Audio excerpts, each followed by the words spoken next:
Look here. That's muted, isn't it? All right.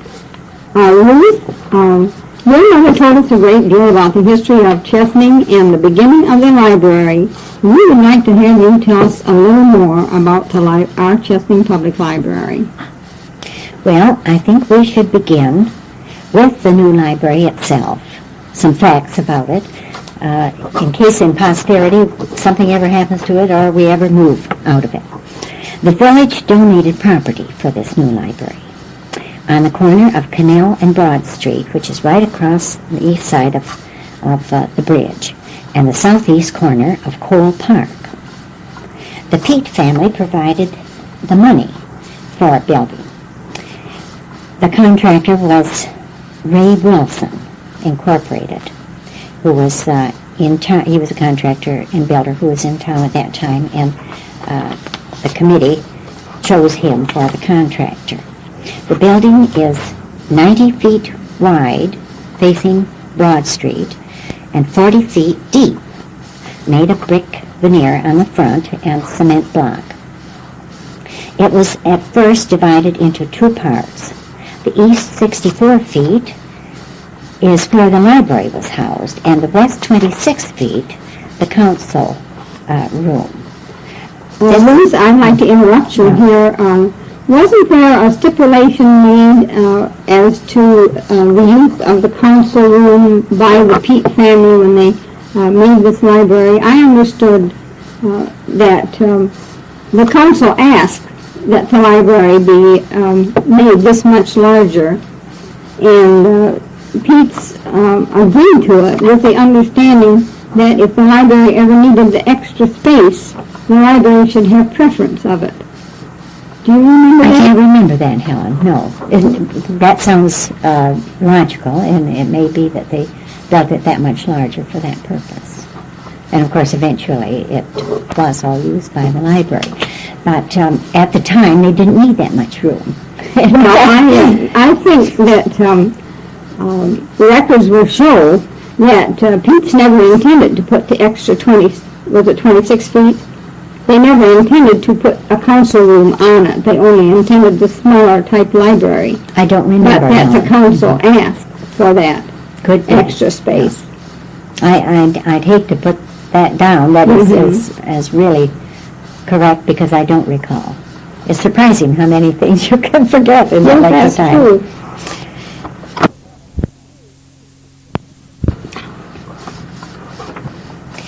The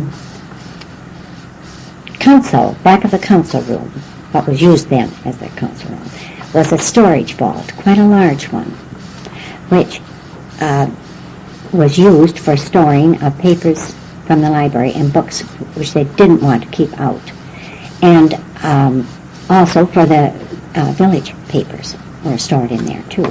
There were two restrooms in the building, one on the council room side and one off of the workshop or workroom back of the library proper. Now, the committees, I think we should make note of the committees at that time. This was planned late in 1955. In fact, I think it was in July that the Peet family offered the library. And in the fall, either October or November, and I can't remember which month, they were moved in. But they chose a day when the Rotary Club met at the community center, and after their meeting, the Rotary Club members helped us move into the library, move the books in, so that by that night we had all of our books into the new part, in boxes and on the floor, but still all in. Where did you move from? From the community center, Peet Community Center. Now, this was the Building and Planning Committee for the library. I don't recall how it was appointed, but it came about, it was a nucleus of people interested. Douglas Peet and Bill Morse from the Chamber of Commerce were co-chairmen. Dr. Floyd Burlingame was a representative of the village. Jay Lerner, who I believe was township supervisor at the time, was also on that committee, Reverend Alan Gray and Bernice Pete from the Library Board of Trustees.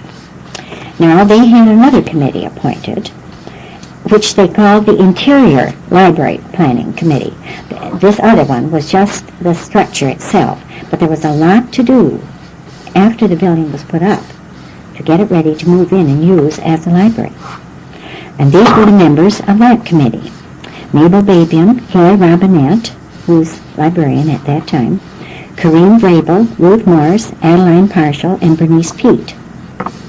Every one of the people on this library had been working for years and years in the interest of the library. And it was with a lot of excitement that we planned for moving in. Now, I should say a little bit about the furnishings of the library at that time. We were able to purchase Woodard furniture at almost cost through Phil Grable, who lived here in Chesaning at that time and worked for Woodard's. So we had some real nice furniture to begin with. Our draperies were quite outstanding, black and white in a large pattern, which made the place real cheerful and modern to fit in with the furniture.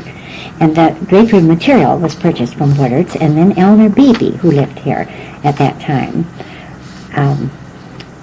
made the drapes for us for no charge at all. It was surprising how much volunteer work has gone into the making of our library here. Thousands and thousands of hours, and probably thousands and thousands of dollars that it would be impossible to even mention at all. At that time, when we moved in, I should say too, we had room to spare. We couldn't begin to fill the shelves that we had made for that library.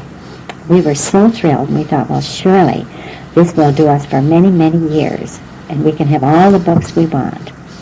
It's hard to realize that now we're so cramped for space and just don't know where to turn to next. Now, the dedication didn't occur until May of the following year, 1956. It was set up for a Sunday afternoon so that people from all over the state could attend, and invitations had gone out to libraries all over, librarians and people interested in it, to the state library, and we had a good attendance from all over. What actual year is that now? That's 1956. I looked up the date. The date wasn't in the paper, but my mother had the date down, actual date of the dedication, which was May 20th. Now, Reverend Alan Gray, who was on the Board of Trustees at that time, might have been chairman, I don't recall, was master of ceremonies for the program. We had a little program, and Mrs. Lolita Fian, who was state librarian at that time, gave the real official speech for the program. We had local officials attending, and to finish the program off, Douglas Pete presented the deed to the library to Harold Schultz, the village president, so that actually the village owns the building of the library and the land on which it is built. Also, we had at that time a flag presented to us as part of the program by our American Legion post here in Chesaning. And I can't recall just who presented the flag at that time. Afterwards, people could look the building over, and we had tea and coffee and cookies and a nice visit. We all felt that it was pretty well attended and something that we would all, I think pictures were taken at that time too and put in the paper. Now, Floyd Robinette was librarian at the time we moved, and she had her hands full with volunteer help to get the, and most of the volunteer help were people from the study club and the Board of Trustees to get the books onto the shelves and arranged. At that time, we did not have the Dewey Decimal System, but we arranged fiction according to authors, as we do now, and I presume our reference library was very small compared to what it is at the present time.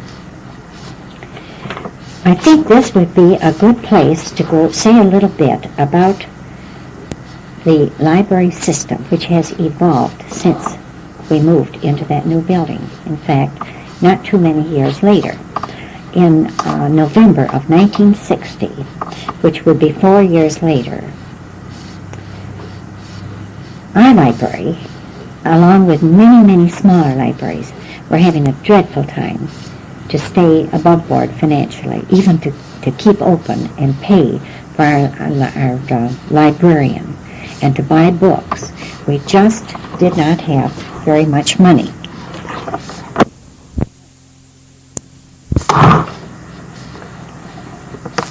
That year of 1960, late in the fall, Mr. Tanner was director of the public library system in Saginaw,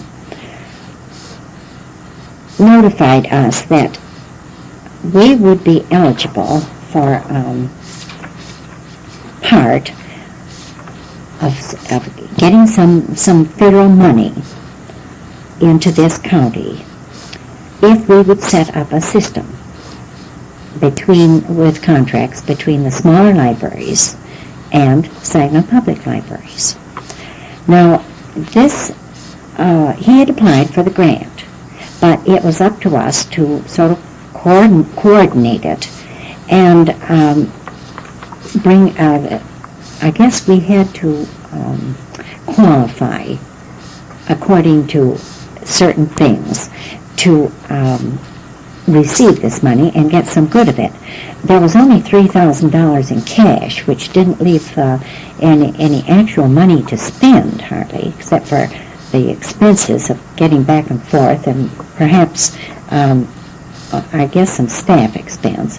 But there were $24,000 worth of books shipped in to the Chesaning Public Library as the central location for a book pool.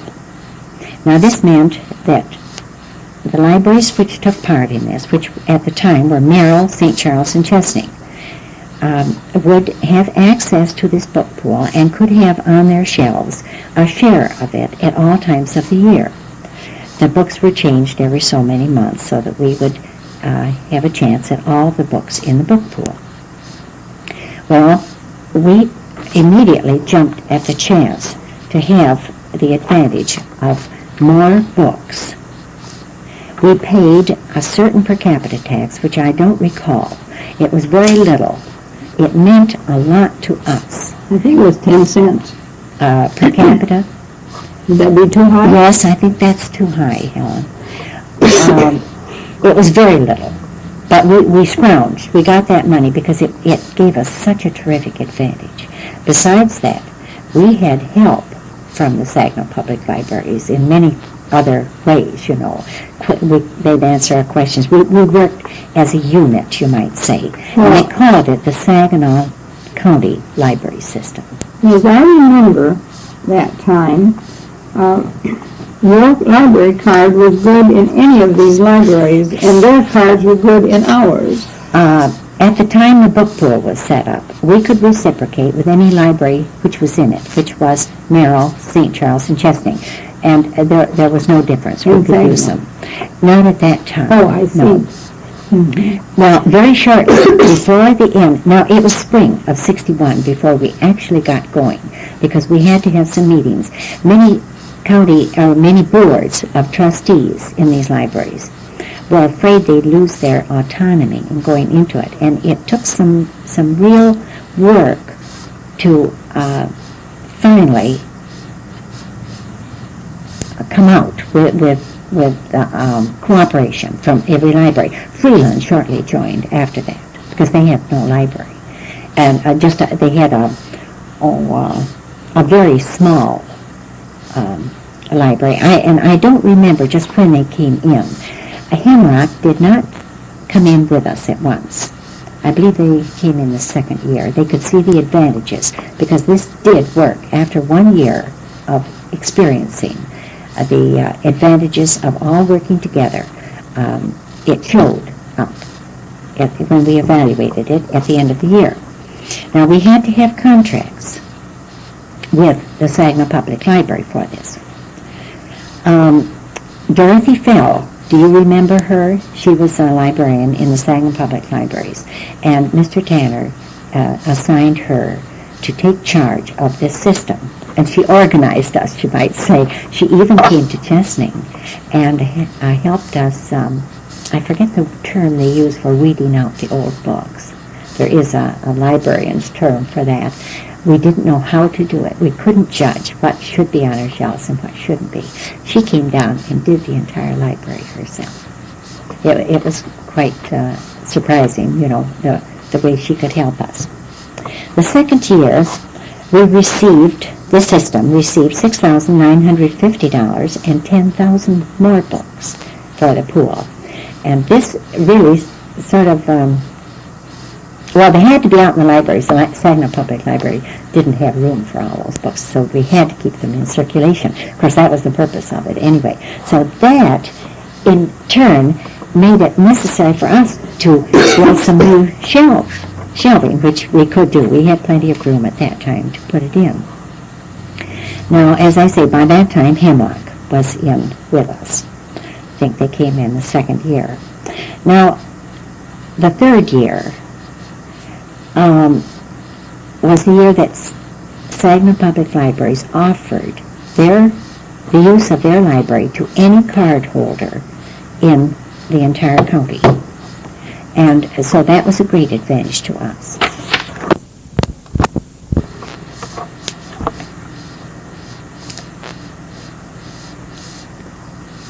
The cost of a card at the Chesaning Public Libraries for anyone not living in the city was $10 per person. And this was really quite a thing for those people in the outlying townships who did use the Chesaning Public Library. It was a saving, and it also stimulated use of the library. Now, this was in 1964. This took us through to that time. I might add that this federal grant, which was to run for 3 years and ended in 1964, was given to us for the purpose of stimulating a system whereby we could maintain ourselves. And it certainly did that very purpose, because by that time nobody was going to give up the library service which had been worked out up until that time. I think that was the year that it was decided through a court case, I think in Belding, Michigan, that libraries should be receiving penal fine money according to law. For years, all the penal fine money had gone to law libraries in the counties. And this particular year, there was this decision made, and also, I think there was a bill passed legislature at Lansing that a system of county libraries be set up where there were none. Well, Chesaning County did not have a county library board, and we couldn't set up a county library without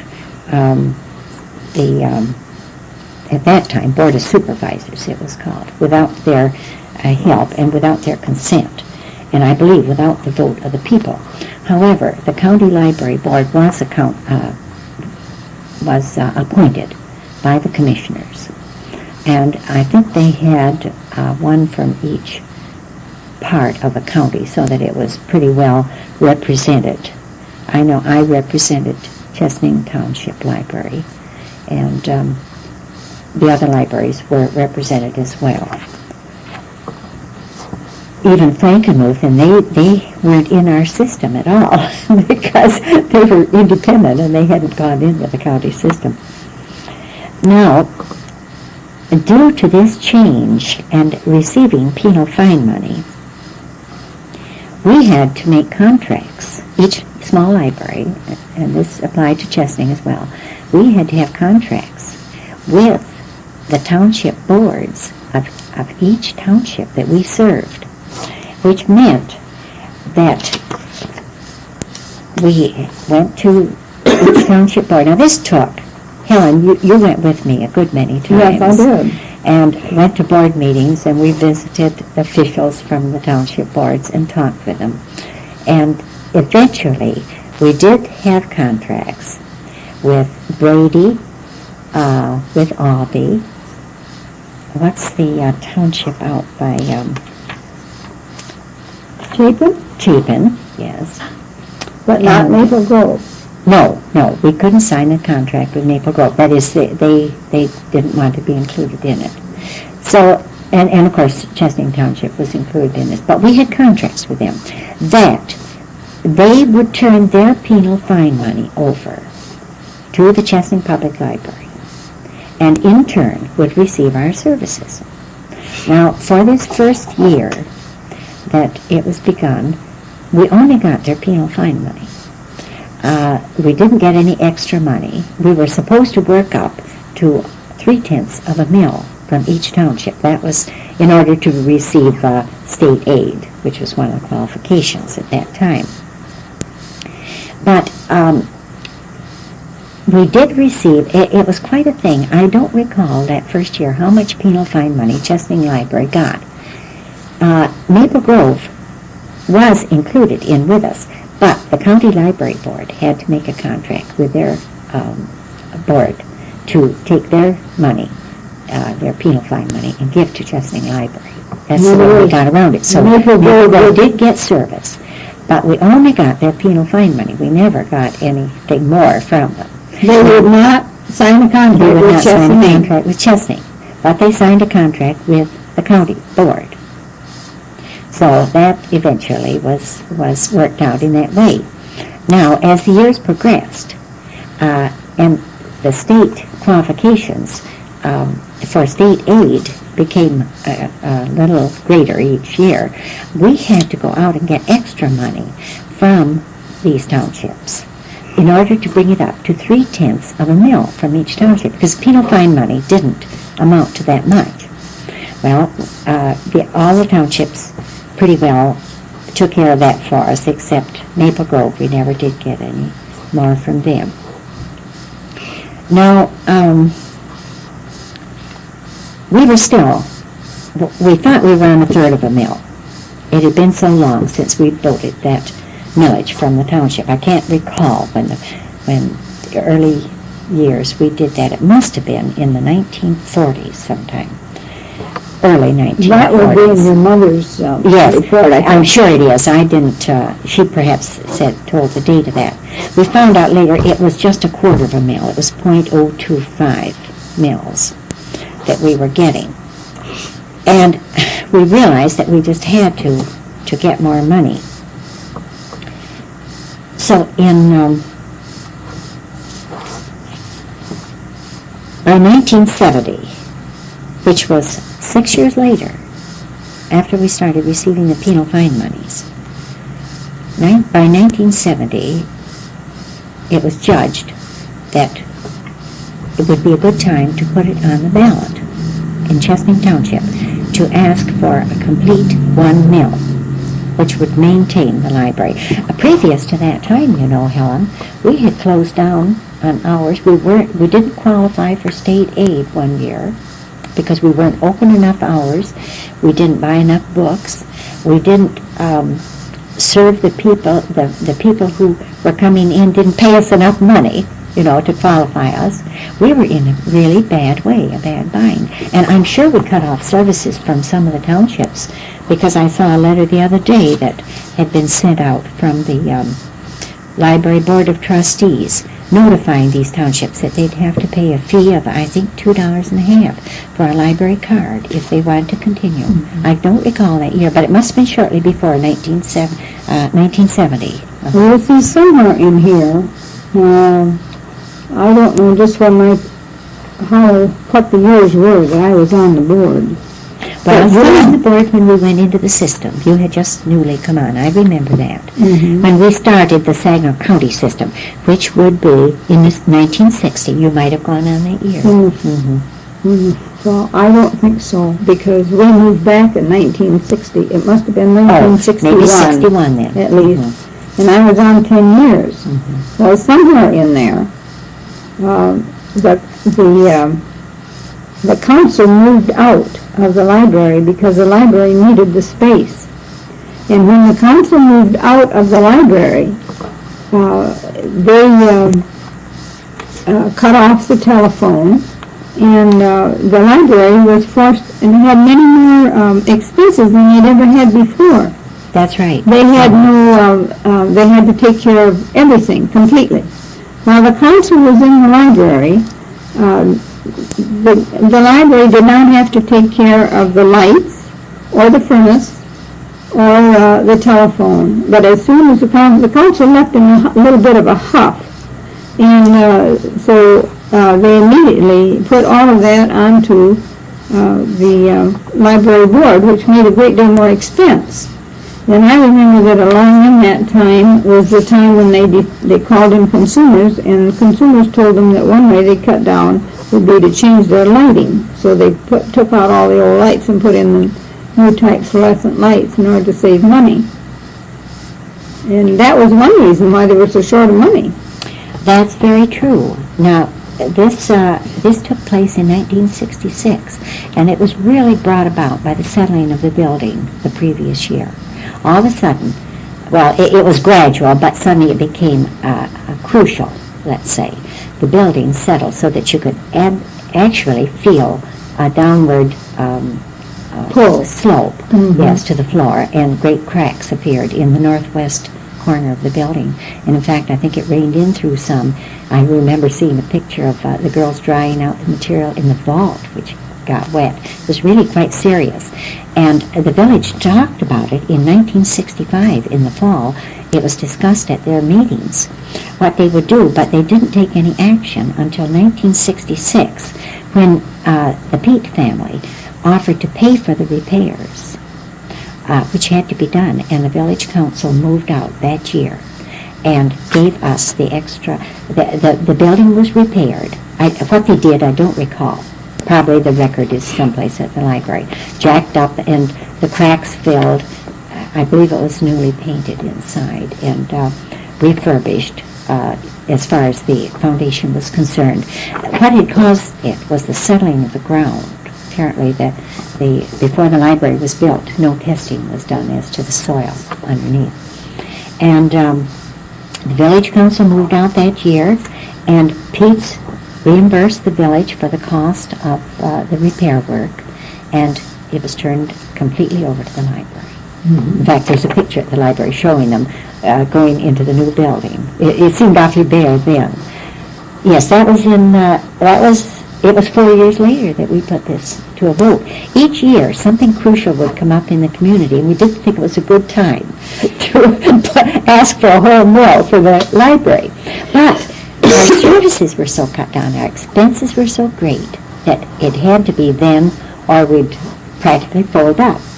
There isn't any use of having a library if it can't give you services. But it did pass, didn't it? It passed. And all the people of the community showed it passed with a good amount of votes. And so it showed that the people of this community did want their library service and appreciated it.